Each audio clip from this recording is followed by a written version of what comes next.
So when this we are here papa chana pay my chia am wakwaba me therefore I would see me mama I would see me nua ba would see me and pay yendi nkomo and pay yen hye ye hu kran abusua ene ayem awoda.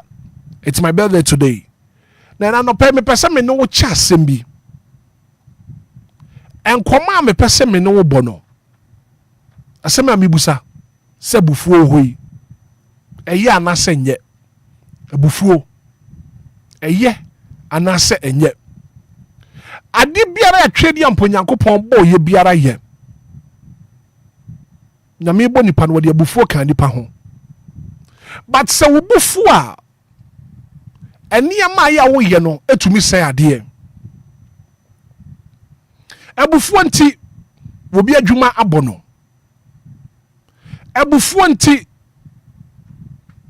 wan control ne ho nti wa bone be pra no ama ne ba na didem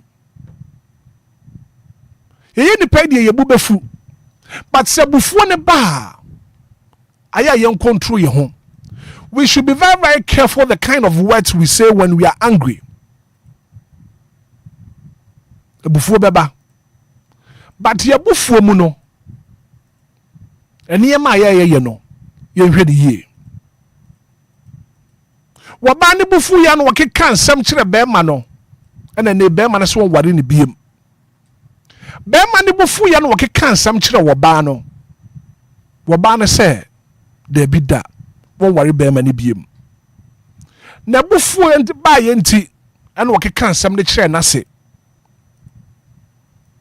di na se atembata basa bufuo ba mo me hwe se ne ye kasa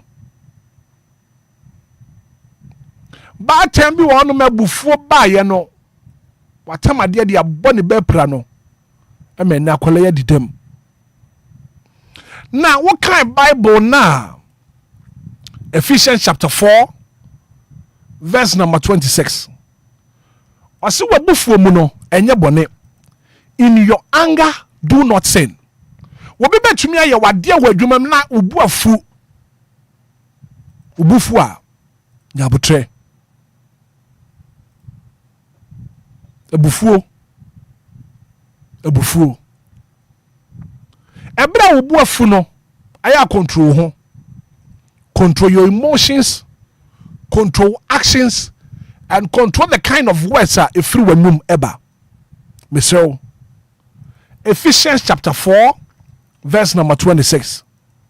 What kind of call 27? Wow. Or see, in your anger, do not sin. Ebu for me menya bone